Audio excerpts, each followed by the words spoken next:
Hello people of YouTube, my name is Corey and welcome back to my channel, or if you're checking out my channel for the very first time, then welcome.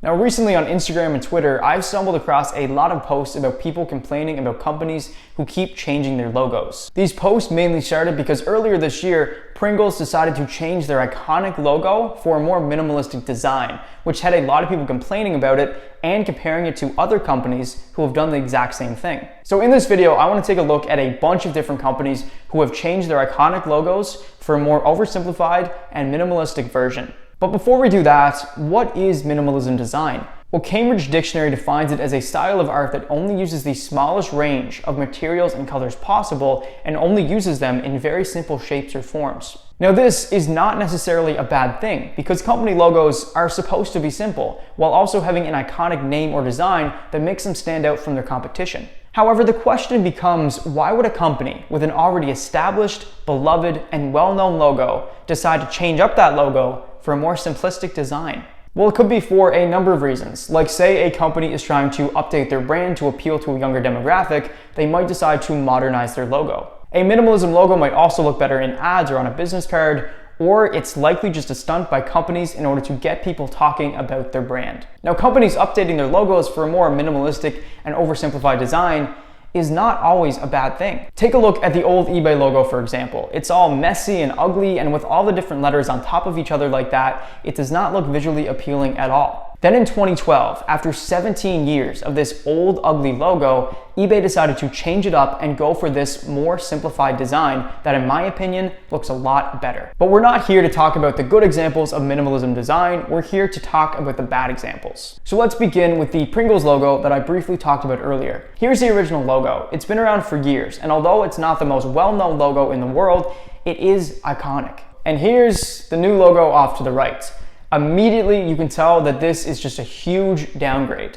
All the color has been stripped away, and his hair and that black outline from around the original logo that made it pop out from the background so much, they're both completely gone. And even just take a look at the difference in their eyes. The original's eyes are so full of hope and positivity, you can tell that he's looking off into the distance as if searching and wishing for a better tomorrow. And then you have the eyes of the new logo that are just twin soulless black holes, completely void of hope. But he does have eyebrows now, so at least that makes up for everything. Next up, let's take a look at the logos for the Google apps. So here are all the old logos up top. We clearly have Gmail, Google Calendar, Drive, Docs, and Meet. They're great. They're all unique and they visually show you the differences between each app and what the apps are all used for. Now we'll take a look at the designs of the new logos, and I think you can clearly see that all that uniqueness from the original logos just completely went out the window. You have Gmail, which does not even look like a letter anymore, it just looks like a stupid M. Google Calendar, which is just a square with a number in it, not an actual calendar like the previous one was. Drive is basically the same, it's probably the best change out of all of them,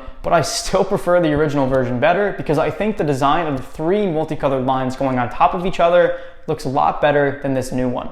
And now we have Docs, and like, come on, you had this multicolored rectangle instead of this solid blue letter that actually looks like a document. And lastly, we have the Google Meet logo that's just a multicolored shape that vaguely resembles a camera, and like all the others, it's just a huge downgrade. As I said earlier, a company's logo is supposed to be simple, but it's also supposed to be unique in order to differentiate itself from its competition. And that same rule should apply for a company's own products. All these Google apps are different. They do different things, and now they all look like they're interchangeable, and that's a very stupid change. I can understand Google wanting to incorporate their iconic colors into these apps, but these apps are already called Gmail, Google Docs, Google Drive. People understand that Google owns these apps. You don't have to make them all look the exact same.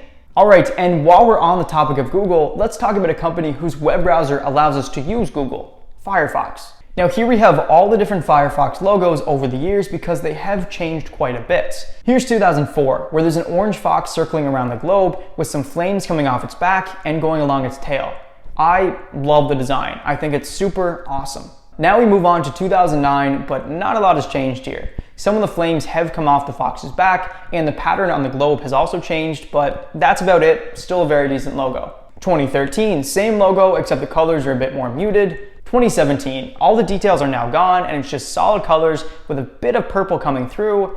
That kind of looks weird. Let's hope that changes in the next logo. The 2019 Firefox logo is just some orange coloring around a purple circle that vaguely resembles a fox and kind of looks like flames. And finally, the newest and by far the worst logo is just this purple and orange swirl that kind of looks like a wave, but it does not resemble a fox, it does not resemble fire, and just why?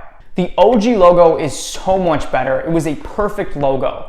Oversimplifying your logos for the sake of modernization does not always work, and this is a prime example of that. Let's take a break from logos that have to do with search engines and web browsers and move on to a logo for one of the most popular coffee chain restaurants in the entirety of the United States, but not Canada because nobody can step up to Tim Hortons, Dunkin Donuts. Now Dunkin Donuts, it's just a coffee shop. It doesn't need a fancy logo or anything, and the original logo is completely fine. It's not iconic or anything, but the colors stand out and it has a little tiny coffee cup along the side and it's cute, you know? I like it. I think it's a great logo. But instead of keeping this logo, they're deciding to simplify it even further and just call it Dunkin. What? Oh, sorry, Dunkin, I didn't mean you. I was talking about the Dunkin Donuts logo change. They're just calling it Dunkin now.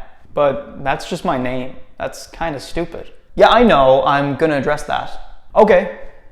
Good. Good. Was there something else? No. Loser.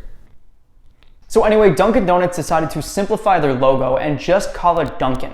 And although I live in Canada and this does not affect me in the slightest, I still think it's a really stupid change. It would be like McDonald's rebranding to McDicks or McD's or something like that. I just have to say, I really miss my double D's. Dunkin Donuts, that is. Up next, I just have to mention the Warner Brothers logo because it's one that pretty well everyone is going to recognize. Now just take a look at this logo and you can almost hear that iconic little theme that played before every single one of your favorite childhood movies. And the logo itself looks great. The golden letters on the blue background just makes it pop out so much. There's no way that a logo could look any better than this. No, there's not, because they made a new one and it sucks. The gold, which looks so nice on the old logo, is completely gone and it's just these boring ass white letters on this bland blue background. It's a massive miss in trying to update such a beloved logo, and I really hope that Warner Brothers considers changing it back because not a lot of people are very keen on it. Alright, and what will probably be the last logo that I take a look at today is the Nickelodeon logo. Now, I was born in the year 2000, so I just barely missed out on the golden age of Nickelodeon cartoons like Hey Arnold and Rugrats. But for people who were kids in the 90s, Saturday morning cartoons on Nickelodeon would definitely be the highlight of their day. Because I mean, they're kids. What the hell else do they have going on? And with those cartoons comes the beloved Nickelodeon logo with these big bubble letters on this slimy orange background that was just perfect for kids. And then they changed it to this boring ass all lowercase font with no slimy background, all because an executive thought that it would look better on a business card. Which he's probably right about, but that's still a really stupid reason to change your whole company's logo. Yeah, minimalism design can really suck, and it takes all the fun out of these already perfect logos. Alright, that's all the logos that I want to take a look at today. I know for a fact that there's more though, and if you can think of any, then feel free to leave them down in the comments. Thanks so much for watching. Please consider leaving a like and subscribing to my channel, and I very much hope to see you in my next video.